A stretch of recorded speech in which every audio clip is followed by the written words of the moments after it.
આપણી ભારતીય સત્ય સનાતન વૈદિક સંસ્કૃતિની અંદર વેદ, 4 વેદ, 18 પુરાણ, મહાભારત, રામાયણ, ઉપનિષદ વગેરેનું ખૂબ જ મહત્ત્વ છે. સંસ્કૃતમાં પુરાણ જે શબ્દ છે પુરાણ, એનો અર્થ એવો થાય તો પ્રાચીન રચના, જૂની રચના છે.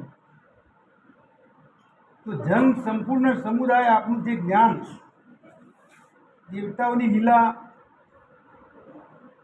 સંતોની શિક્ષા, કોઈ પણ પ્રશ્નનું સમાધાન કરતા આપણા બધા ગ્રંથો છે. એમાં આપણે જે 18 પુરાણ છે એના નામ આપણે લગભગ જાણતા નથી. ખાલી હું જાણવા સારું ભૂલી જાઉં છું. તો 18 પુરાણ પૈકી પહેલું બ્રહ્મ પુરાણ છે, બીજું ગરુડ પુરાણ. દરેકની વિસ્તૃત વાત છે, એમાં કઈ વર્ણન છે બધું કરવા દઈએ તો લોબું થઈ જાય. ત્રીજા નંબરમાં માર્કંડેય પુરાણ, માર્કંડ ઋષિ લખેલું. પછી બ્રહ્મ વૈવર્ત પુરાણ, ભવિષ્ય પુરાણ, એમાં ભવિષ્યની વાતો હોય. પછી વામન પુરાણ, વામન ભગવાન થઈ ગયા. વિષ્ણુ પુરાણ, ભાગવત પુરાણ જેનું મહત્વ અત્યારે વધારે છે. એ છેલ્લામાં છેલ્લું પુરાણ વેદવ્યાસને લખ્યું. 17 પુરાણ થયા છતાં એમને આત્માને શાંતિ નથી મળી અને છેલ્લું લખ્યું એમાં ભગવાનની લીલાઓ છે બધી, કૃષ્ણની લીલાઓ. એ ભાગવત પુરાણ અત્યારે આપણે બધા જઈએ છીએ હરિદ્વાર, અયોધ્યા વગેરે, તો ભાગવત પુરાણ સપ્તાહમાં જતા હોઈએ છીએ. ત્યાર પછી શિવ પુરાણ, શિવ પુરાણનું પણ મહત્વ છે.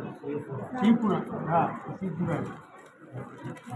ત્યાર પછી નારદ પુરાણ, નારદ ઋષિ જે વિષ્ણુ ભગવાનના પરમ પ્રિય ભક્ત હતા, એ વિષ્ણુની વાતો એમની કરી છે. પછી પદ્મ પુરાણ, એમાં પણ વિષ્ણુનો મહિમા છે. પછી વારાહ પુરાણ, વારાહ અવતાર થઈ ગયું ભગવાનનું પુરાણ છે. ત્યાર પછી લિંગ પુરાણ, જે જ્યોતિર્લિંગો લિંગો છે શંકરના, એ બધું છે લિંગ પુરાણની અંદર. ત્યાર પછી સ્કંદ પુરાણ, ભગવાનના પુત્ર સ્કંદના નામ પરથી સ્કંદ પુરાણ. એ સૌથી મોટામાં મોટું પુરાણ છે. એની અંદર 81,000 શ્લોક છે, સૌથી મોટા મોટું સ્કંદ પુરાણ. ત્યાર પછી અગ્નિ પુરાણ, અગ્નિ દેવતાએ આપેલું છે, વેદવ્યાસે લખેલું. પછી મત્સ્ય પુરાણ, ભગવાનનો મત્સ્ય અવતાર થયો, મત્સ્ય પુરાણ. પછી કુર્મ પુરાણ, કુર્મ અવતાર થઈ ગયું. અને છેલ્લે બ્રહ્માંડ પુરાણ. આટલા પુરાણ છે 18, બરાબર. તો આપણે આ વાત કરી. હવે આપણે વાત કરીએ છીએ થોડીક રામની. તો એમાં સુગ્રીવ જે થઈ ગયો વાલીનો ભાઈ, એમાં ઘણા બધા દોષ હતા વાલીના ભાઈમાં. પરંતુ એને એક સારો એક ગુણ હતો. એ કયો ગુણ? તો એને હનુમાનજીનો સંગ હતો. માણસને ઘણા બધા દુર્ગુણ હોય, પણ એકાદ બે સારા ગુણ હોય તો એના કારણે ઉદ્ધાર થઈ જાય. તો હનુમાનજીના સંગના કારણે એ હનુમાનજીના સેવક, મંત્રી હતા. હવે વાલીના અને સુગ્રીવને ઝઘડો થઈ ગયેલું. એટલે સુગ્રીવ ઋષ્યમુખ નામના પર્વત પર રહેતા હતા. વાલી એમને મારવા આવ્યો એટલે સુગ્રીવ દોડીને ભાગી જતા. એટલે ભાગવામાં માસ્ટરી હતી. સુગ્રીવ દોડવામાં કોઈથી પહોંચવા ના દે. પરંતુ એક વખત રામ અને લક્ષ્મણ જો આવતા હોય છે એટલે એમને સુગ્રીવ ભય થઈ ગયો કે મારા ભાઈએ વાલીએ મને મારવા માટે 2 માણસો મોકલ્યા છે. એટલે સુગ્રીવે હનુમાનને કહ્યું તમે તપાસ કરો. તો હનુમાનજી વિપ્રનો રૂપ લઈને ગયા. વિપ્ર એટલે સાધુ અથવા બ્રાહ્મણ. પણ અહીંયા વધારે વાત કરીએ, વી એટલે વિવેક અને પ એટલે પ્રપંચ. જેનામાં પ્રપંચ નથી, વિવેક છે, એનું વિપ્ર કહેવાય. બીજા અર્થમાં વી એટલે વિરાટ સ્વરૂપ જે નામ હોય, અને પ એટલે પ્રધાન તત્વ હોય, મુખ્ય તત્વ, એને આપણે વિપ્ર કહીએ. તો આવો રૂપ લઈને જાય છે. હનુમાનજીને એને ખભા પર બેસાડીને એના સાથે લાવે છે અને એમની મૈત્રી થાય છે. તો મૈત્રી કોણ કરાવે છે? હનુમાનજી સુગ્રીવ અને રામની મૈત્રી કરાવે છે. તો અહીંયા આ વાત કે સુગ્રીવ એક જીવ છે અને રામ એ બ્રહ્મ છે. બંનેનું મિલન કોણ કરાવે છે? હનુમાનજી, એ સંત તરીકે. એટલે સંતો દ્વારા આપણું મિલન, જીવ શિવનું મિલન શક્ય ક્યારે બને? એટલે તુલસીદાસે એક વાક્ય કહ્યું છે આમાં, તુમ ઉપકાર સુગ્રીવ કીના, તુમ ઉપકાર સુગ્રીવ કીના, રામ મિલાય રાજપદ દીના. સુગ્રીવ ઉપકાર કરાય. તુલસીદાસને વાત કરી છે, આપણે હાલ વાંચ્યું ગાયત્રી ચાલીસામાં. એ ભગવાન એકવાર પણ આપણું બની જાય, આપણે એના શરણે જઈએ તો આપણું દુઃખ એ પોતાના શરીર લઈ લેશે ભગવાન. એટલે એનું કહેવાનો મતલબ કે શરણાગતિ કરો ભગવાનની. તો આપણે બધા ગીતામાં જ્ઞાન માર્ગ છે, કર્મ માર્ગ છે, ભક્તિ માર્ગ છે, આ બધા માર્ગ છે. આપણે મહાભારતની અંદર શું છે તો મહાભારતમાં બે મહત્વની વસ્તુ આપણને પ્રાપ્ત થઈ. એક વિષ્ણુ સહસ્ત્ર નામ છે, એમાં ભગવાનના વિષ્ણુના સહસ્ત્ર નામ, અને બીજું ગીતા છે. ગીતા શેમાં આવી છે? મહાભારતમાં. અને રામાયણમાં તો 7 કાંડ છે, 7 જહાજ છે, એ તરવા માટેનો આપણો ગમે તે કાંડ લો એમાં તરી જાવ તમે. પણ અહીંયા જે વાત છે શરણાગતિની વાત છે. શરણાગતિ એક કર્મ યોગ, જ્ઞાન યોગ, ભક્તિ યોગ એના કરતાં વધી જાય છે એવું કહેવું છે. શરણાગતિ એટલે ભગવાનને શરણમાં જઈ જવું, ભગવાનના પગ પકડી વાળવા, એનાથી ભગવાન આપણું ઉદ્ધાર કરી દે. તમે કશું જાણતા ન હોય તો શરણમાં આવી જાઓ, સમર્પણ કરો શરણાગતિ, તો તમારું કામ થઈ જશે. એટલે કહેવાનો મતલબ કે ભગવાને સુગ્રીવને કિષ્કિંધાનું રાજ આપી દીધું, અંગદને રાજકુમાર બનાવ્યો અને વાલીને માર્યો, પણ એનું પરિણામ એમ ભોગવવું પડે છે. પણ એક બાણથી જ માર્યો હતો વાલીને. એ ભગવાન બીજું બાણ વાપરતા નથી, બાણ પાછું આવી જાય એટલે ભગવાનને બીજું પ્રયોગ કરવો પડતો નથી, એક જ વારમાં કામ થઈ જાય. અને જે વાલી પત્ની તારાને રાજમાતા બનાવી, એટલે ભગવાન કેવું આપી દીધું એ સમજવાનું છે.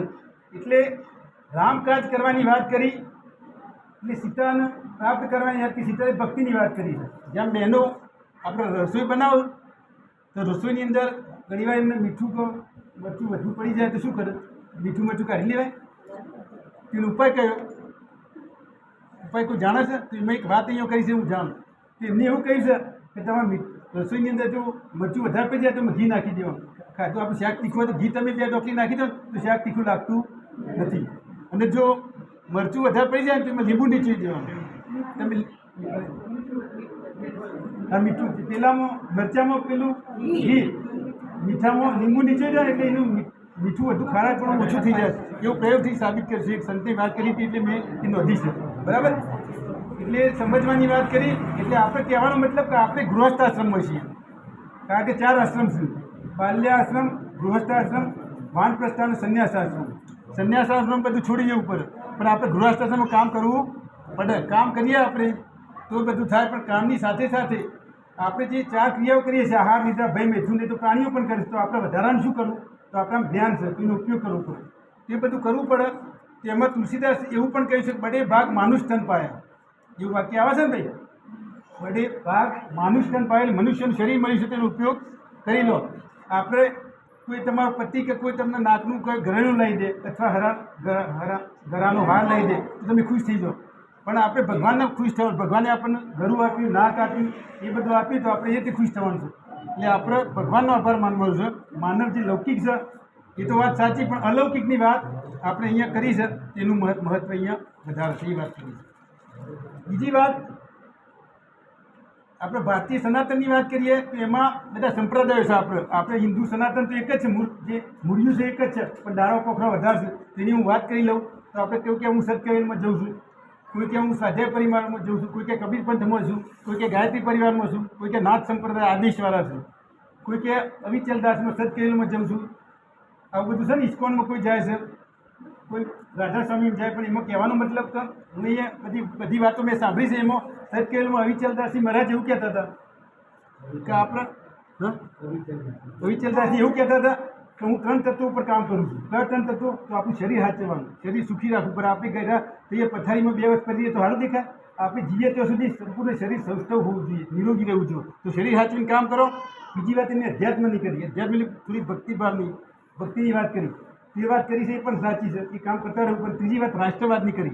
રાષ્ટ્રવાદની વાત કરી, રાષ્ટ્ર પ્રત્યે સમર્પિત થવું પડે. એટલે એમને એક બીજી વાત છે, આપણે સોમનાથ કેટલી વાર લૂંટાયું, તેના જે પૂજારીઓ કેટલા હતા? 10,000. છતાં એમને રક્ષણ કરી શક્યા નહીં. ભગવાન કશે ભગવાન થોડું કરે, એટલે આપણે કરવું પડે. પણ છતાં પણ ટકી રહ્યું સોમનાથ. અને બીજી વાત એક એવી કરી કે આપણે ભારતમાં જૂનામાં જૂની યુનિવર્સિટી કઈ તો નાલંદા, તક્ષશિલા, એ બધા મુગલોએ લૂંટી નાખી. અને એમાં ઔષધિઓ હતી. એ બાદશાહ તો મુગલ બીમાર પડે એટલે કોઈ મળતું નહોતું. વૈદ્યો એના હકીમો હોય, હકીમોએ કશું કર્યું ના. એટલે એક હકીમોથી તમે હિન્દુના વૈદપાન જો હતા, આપણે તો વૈદ હોય ને, તો વૈદપાન કહે વૈદની દવા કરવાનું કહ્યું કે તમારે ગોળી કરવી પડશે. પણ એવું કેવો હતો, મુસ્લિમો કશું ઘર નહીં, ધામ કશું મૂક્યું, હિન્દુનું આપેલું. એ આપણે કાફી શબ્દ વાપરીશું બીજા ધર્મ માટે. એમને કશું કર્યું નહીં. પણ એને શું કર્યું, તમારી ચોપડી એ વાંચતો હતો ને, જેવું કે પુરાણ વાંચતા હતા, એટલે વૈદ ત્યાં બેઠેલો હતો પુરાણ. તો એને મને પુરાણ વાંચવા આપશે એટલે કે આપું ધામ. વૈદની એની દવા બનાવી એટલે પૂંછે આમ પેલી ચોપડી દીધી.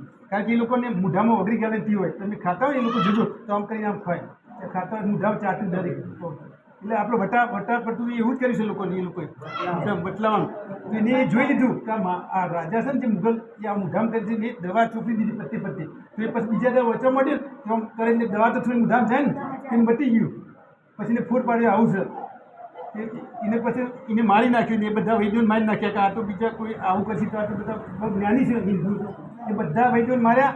તેઓ 10,000 જેટલા વિદ્વાન હતા પ્રખરી એ લોકોને માર્યા અને શિષ્ય લાખો માટે બધા મારી નાખ્યા. પછી એને છેલ્લે પુસ્તકો બારી કૂટ્યા. તે પુસ્તકો બાર્યા ને તે મહિનાઓ સુધી એની અગ્નિ રહી હતી. એટલું બધું સાહિત્ય એ લોકો બારી કૂટ્યું. એટલે કે ભારતીય સંસ્કૃતિ સમજે આપણે એ વખત બૌદ્ધ ધર્મનું વચ્ચે પ્રમાણ હતું. એ વખત જગતગુરુ શંકરાચાર્ય 4 મઠ સ્થાપ્યા, ઉત્તર, દક્ષિણ, પૂર્વ, પશ્ચિમ. એમને ભારતીય સંસ્કૃતિ બચાવી. એટલે આપણે જગતગુરુ શંકરાચાર્ય ભારતમાં કહીએ છીએ, પણ આપણે કૃષ્ણ તો કહીએ છીએ. કૃષ્ણ આપણે શું કહીએ છીએ? આપણે કૃષ્ણ મંદિર જગતગુરુ, જગતના ગુરુ કૃષ્ણ છે. આપણે કૃષ્ણએ ઉપદેશ આપે છે, કોઈ હિન્દુને નહીં આપ્યો તો મુસ્લિમને આપ્યો, મનુષ્યનો ઉપદેશ આપ્યો છે. એટલે જગતગુરુ કહીએ છીએ કૃષ્ણ. એટલે આપણે તો બ્રોડ છીએ, વસુદેવ ભાવનાવાળા છે, વસુદેવ કુટુંબવાળા છીએ હિન્દુઓ. પણ બીજા લોકો તો આપણે માનતા જ નહીં. એ તો અમારું કે યહૂદીઓ કે છે અમારા જીસસ, ખ્રિસ્તીઓ કે છે અમારા કુરાન, પૈગમ્બર ને એ બધું. આપણે તો બધું કેટલા 33 કરોડ દેવતાઓ છે. આ બધી વાતો આપણામાં છે, બરાબર. એટલે બધા પકડી પાડી છે, આપણે બચાવેલી છે. પણ મુખ્ય તો મારા દ્રષ્ટિએ તો 3 તત્વો મહત્વનો છે. શિવશક્તિ તત્વ એક મહાન છે. શિવશક્તિ, જે શક્તિ ભગવાન કામ નતા કરી શકેલી શક્તિનું ઉત્પાદન કર્યું. મધુકૈટભ, પછી પેલો ચુંડમુંડ, મહિષાસુર, બધા મારા શક્તિ ઉત્પન્ન થઈ હતી. સાથે સાથે એક બીજી વાત, કૃષ્ણનો અવતાર જે કયા યુગમાં થયો? દ્વાપર યુગમાં. રામનો અવતાર જે ત્રેતા યુગમાં થયો. અને આગળ સતયુગમાં તો નરસિંહ, વારા અને વામન બધા થઈ ગયા. તો આ બધા અવતારો પૈકી હાલની તારીખમાં કૃષ્ણની વધારે ભાગવતમાં ચર્ચા થાય. કૃષ્ણનું બધા મહત્વ, રામનું મહત્વ ચાલે છે. એટલે મુખ્ય 3નું જે કરો, રામ, કૃષ્ણ અને શિવ શક્તિ.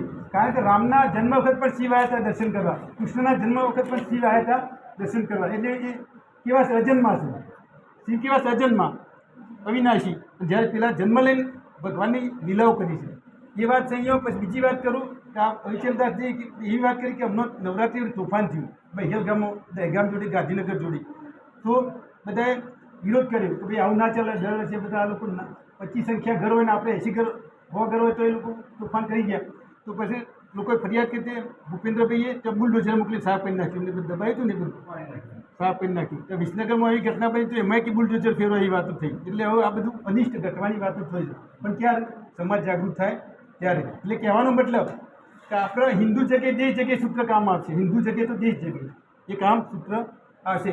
હવે સાથે સાથે એક બીજી વાત છે કે આ કેડી કંડારવી પડશે આપણે.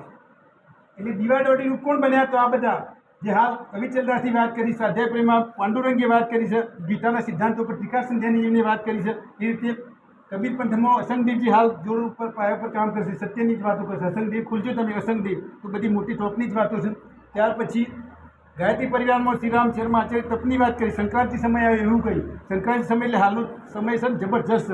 કેમ કે કરિયુગનો 4 લાખ વર્ષ હતો, પણ એ આ સંક્રાંતિકાળમાં અનિષ્ટના કારણે તપને એવું સંક્રાંતિકાળમાં કંઈ કરવું પડશે. એટલે સમય ઘટી ગયો. 4 લાખની વાર નથી આવ્યો તો 4-5 પેઢીની જ વાર છે એવું કહેવું છે. 4-5 પેઢીમાં વધી જશે આ કરિયુગ.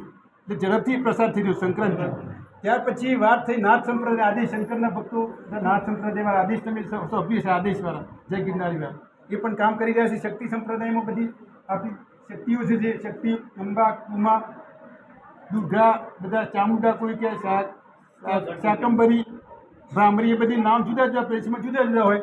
અહીંયા બંગાળમાં ચૈતન્ય પ્રભુ થઈ ગયા, હરે કૃષ્ણનું કીર્તન કરીને ભગવાનમાં પામી ગયા. એટલે દરેક પ્રદેશમાં દરેક સંતો ઉત્પન્ન થતા હોય. અમુક વિસ્તારમાં સંત થાય, બધા નહીં થયા. નરસિંહ મહેતા થઈ ગયા, મીરા થઈ ગઈ, બધા થઈ ગયા ને. તો એ રીતે કહેવાનો મતલબ કે આપણા પદદર્શી કોણ છે? તો આપણા સંતો આપણા પદદર્શી ચિનગારી છે, એ આપણને તણખો જગાવે છે.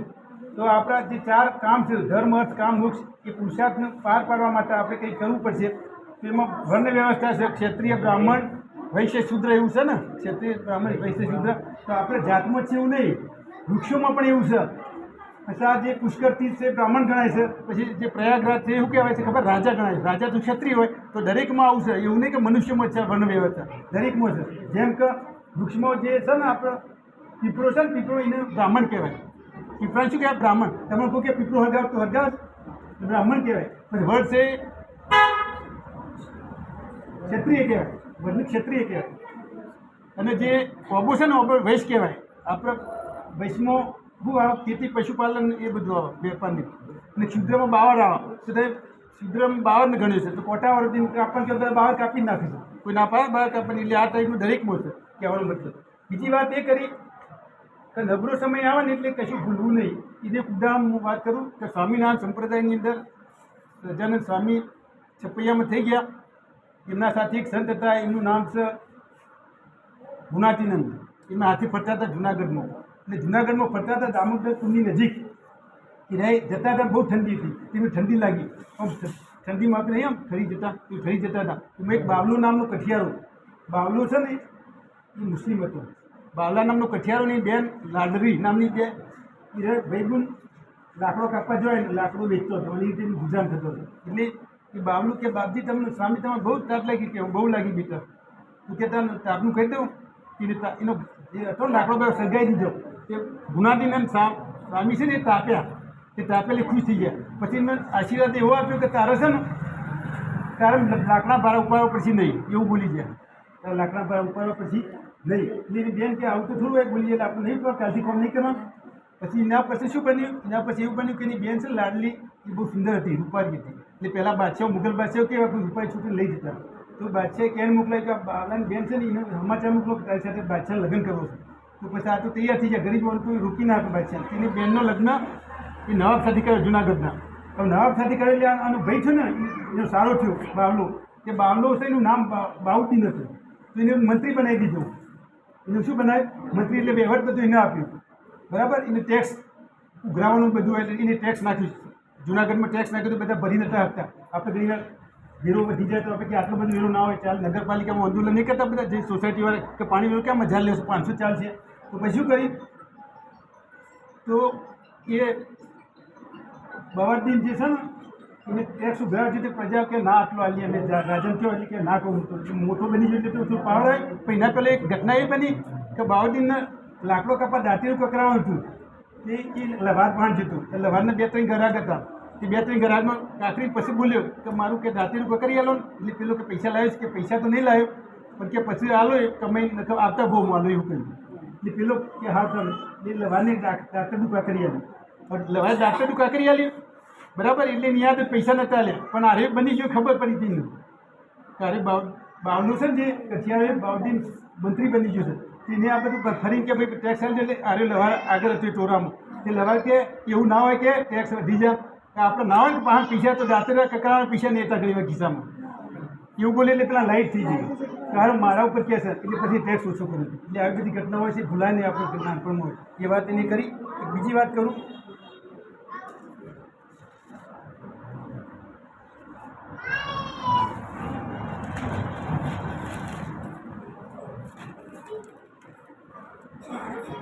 હા એક થોડી નાની વાત કરી, જવા દો.